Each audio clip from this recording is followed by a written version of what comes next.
Today on CityCast Boise, the San Inazio Festival kicks off tomorrow. So I'm talking with this year's festival chairman to explore the history of this Basque celebration and how it traveled from northern Spain to Boise. He discloses the location of a secret underground handball court, gives his favorite food and drink recommendations, and tries to help me learn some Basque phrases. It's Thursday, July 25th. I'm Lindsay Van Allen, and this is what Boise's talking about. Joining me today is Joseba Criswell, one of the directors of the Basque Center. Thanks for joining me. Yeah, thanks for having me. So, what is the San Inazio Festival? And am I saying it that right? San Inazio? Yep, perfect. Okay. It is the annual celebration that the Boise Basque Center puts on in honor of the patron saint of the Basque, St. Ignatius of Loyola, originally last Sunday of July, which is the patron saint day of St. Ignatius. And it's just converted itself over time into a celebration that starts from Friday and runs through Saturday and Sunday. So Became the whole weekend. yeah, exactly. Is it also celebrated in Basque country in Spain, or is it something that was kind of developed in the United States? Yeah, so San Ignacio and Boise is actually based on similar festivals in the Basque Country. So in the Basque Country, each town and city has festivals on their patron saint day. And there's quite a few towns in the Basque Country that also celebrate San Ignacio. For example, Aspeiti in Gipuzkoa, which is where one of the Boise Ikastola teachers previously was from. They also celebrate San Ignacio, but each town may celebrate a different saint. So essentially, every deli in the Basque Country in the summer, there's a festival in a different town. And so we're really trying to recreate something similar that Americans and Basques alike can celebrate here in Boise. And how long have Basque people been living and working in the Treasure Valley? I mean, before I moved to Boise, I'd honestly never heard of Basque people, or I wasn't familiar with your culture. So what brought them to this region? Primarily economic reasons in their homeland, in their country at that time. And once one person came here, they would write to their families and say there's work here as sheep herders or farm hands. And once one came, the next one would come and write their friends. And then it was kind of just an avalanche at one point. And how long ago was that? Yeah, so that was really starting in the early 1900s and following all the way up through the 1980s. And so that's why I say it was for a lot of different reasons. The history of Spain, there was a Spanish Civil War in the 1930s, and a fascist dictator named Francisco Franco was put into power, and he persecuted the Basques. It was illegal to essentially be Basque. You couldn't speak Basque. You couldn't celebrate anything related to Basque culture. Really? And so, yeah, there was a mass exodus during that time, obviously, of Basque people to all parts of the world.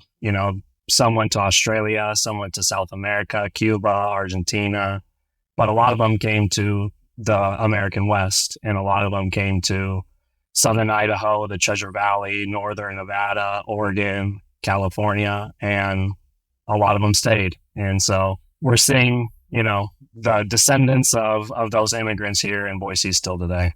You mentioned that every city and I guess village and town has these different saints and different festivals they put on. So what inspired the Boise Basque community to have San Inazio Festival? This festival started in Boise really in the 1930s informally, and it was a way for the immigrants that had come over here to kind of maintain those ties to their homeland. And so they met. It was really just a Sunday picnic in the park.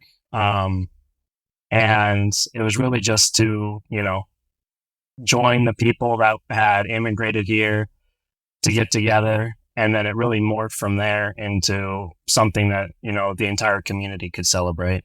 I was going to say, yeah, definitely something that is near and dear to the hearts of Boise residents. It really is sure.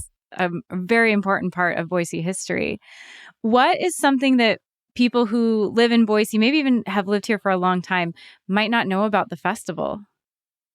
Yeah, I think a lot of people think it is closed off and only for Basque people. And we really want to make the point that this is a celebration of the Basque people, but it's open for everyone. And there's so many cool things that go on throughout the week that people might not even realize are happening. And so one of the events that we have throughout the weekend, starting on Friday, is Basque handball exhibitions with professional women handball players from the Basque country. Wait, they come to Boise? Yeah, so they'll fly in. I believe they're actually already here. And so it's a really interesting sport in a fronton, which many people in Boise don't know exists. It's below ground on the Basque block itself. Yeah. When is this happening? When can people check this out? I've never seen this.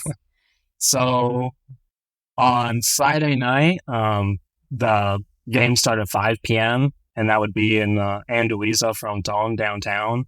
On the Basque block, that's between the Basque Museum and Barganica. You wouldn't know it was there if you're walking past it. And so it's really an opportunity to see a piece of Boise history. It sounds like a secret piece of history. You've got to be in the know. Exactly. Okay, now I'm in the know. I had no idea that was there. How many times have I walked past that? Exactly, yeah. The Indonesia fronton in Boise has been there for a long, long time. And so that's something that stayed true to this festival since, the 1930s. Wow. Okay, so the Basque language is unique and really has some really ancient roots. I've seen some actually reels on my Instagram about it recently. It's really been interesting. So thank you, everyone who's making these really cool reels. If you're open to it, could you maybe teach me a few phrases in Basque? Maybe the easier ones. I'm a beginner. Yeah, for sure. So probably the most common phrase that you'll see on T-shirts or stickers and very commonly used is kaisho. Kaisho? And that means hello. So, if you see anyone and you say kaisho, that's a very, very easy way to open a conversation, break the ice. And it's very well received by Basque people. Okay. So, kaisho? Kaisho. Okay, all right. Saving that one. Kaixo. The spelling's not going to help me, but I appreciate that you think it would. Yeah. Once you throw an X in there, people get very, very nervous, but it's easier said than it's spelled. It took me a while to get Calimocho right. Yeah, there reading you go. it. So, no, the X is really scary for me. Okay, let me try one more time so I don't forget. Kaisho. Nailed it. Okay. All right. I'm ready for the festival. Okay. What about, how can I say thank you? Because there's going to be amazing food, amazing dancing and stuff. How can I say thank you? Yeah. So there's two ways to say thank you. Probably the easier way is mille esker, which means a million thanks. Okay. Wait, one more time. Mille esker. I can't roll my R's. Esker. There we go. That's a pretty formal way to say thank you. And then the more non-formal way, or the way that you would hear it in the Basque country, typically is eskerrik asko. That seems harder. But there is a trick to this. Okay. It's very similar to if you pronounce a scary Costco. Oh, perfect. I can remember that. Okay. And then just, give it a little bit of flair. And so you can nail it. Scary Costco. Perfect. They would definitely know what you're saying. I don't know if they're going to appreciate that. It's the thought that counts. And, a little goes a long way. There's a phrase in Basque that says, Pishpelat is a lot, which basically means any Basque that you can use is better than none. Perfect. Okay. I'll just remember Scary Costco. There you go. If I say it faster, is it better? Exactly. No one knows any better.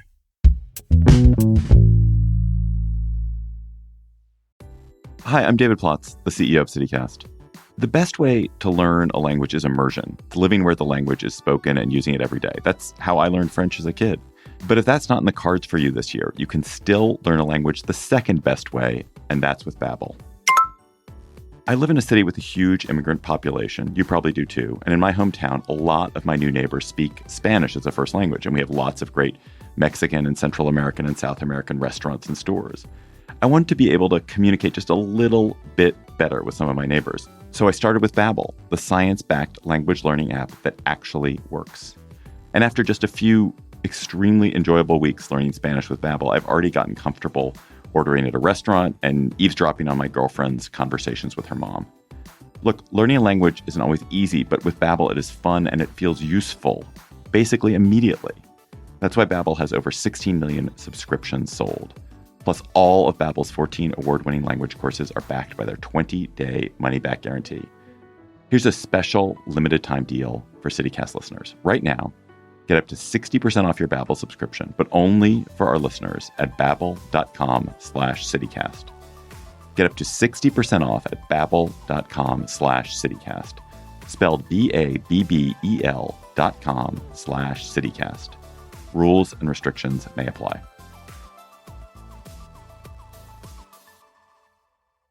As someone who's not Basque, but I love this festival, I'm excited to go. What are some of the best ways that my family and I can join in on the fun, or maybe what's the number one activity we shouldn't miss? Yeah, I think going back to the handball, that's a great event on Friday. But something that a lot of people miss is the Saturday morning events down on the block, which is when they do the traditional dances and music. The smaller Boise Gazteak, which is the little kids, they perform. And then you have Chonchon Goriak, which is the accordion players and tambourine players. Oh, yeah. And then after that, we'll have Bertsolaris, which, going back to the Basque language, the thing that makes Basque people Basque is their language. Mm-hmm. And Bertsolaris, just like the handball players, there's some from the Basque country coming, which is Basque, essentially slam poetry. Oh, wow. Really? Yeah. So it's on the spot, kind of almost rap battles, but through Basque. And so we will have translations there. It's something that a lot of people will never have an experience like that before. So if you're a linguistic person, it's definitely something to see.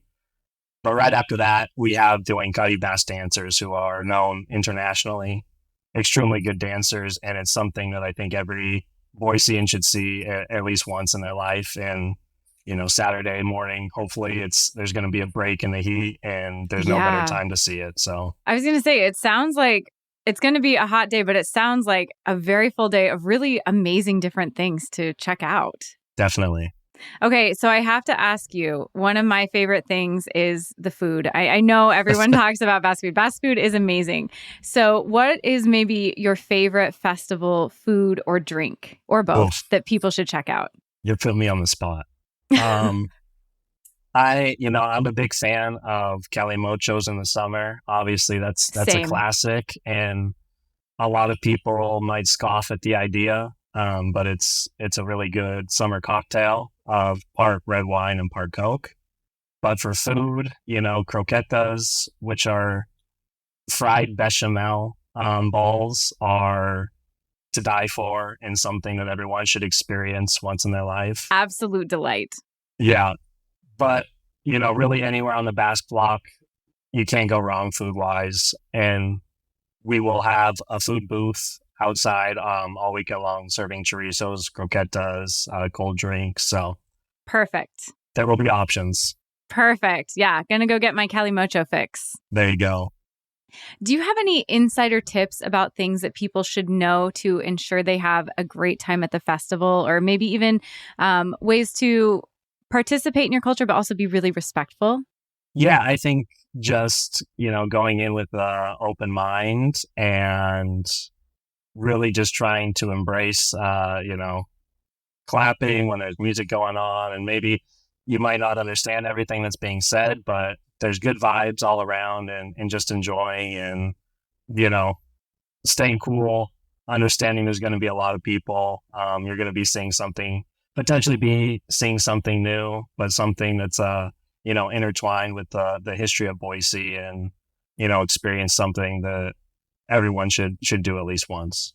Correct me if I'm wrong, but isn't there a bigger festival? Like, this will be a big festival, a great festival, but there's like a bigger one every 5 years, right? Yeah, so this is kind of like a little taster for what is going to be coming next year in 2025, which is High Aldi. So that's a festival that's typically run every 5 years. Unfortunately, it was supposed to happen in 2020, and that clearly didn't happen. And so we're really amped up for 2025 and excited to celebrate what we couldn't in 2020. So there'll be even more participants from the Basque Country, musicians, athletes, poets, artists, all sorts of different activities. And it's like a whole week, right? It's not just the weekend. It's like a week. It's 5 full days, and it's spread out throughout Boise. You know, we can't fit as many people as we would need to on the Basque block. Really, we're expecting over 50,000. Oh, wow. And so it's a week long of every day there's something going on, whether it be dancing, music, sport. Yeah, and we all benefit and are enriched by it. It is an amazing festival. For sure. Well, thank you so much for coming and explaining the history of the Basque culture and all of these different, like the hidden handball court I never knew about, and and helping me learn a couple of Basque phrases. I really appreciate it. Yeah, it's been an honor. I appreciate it.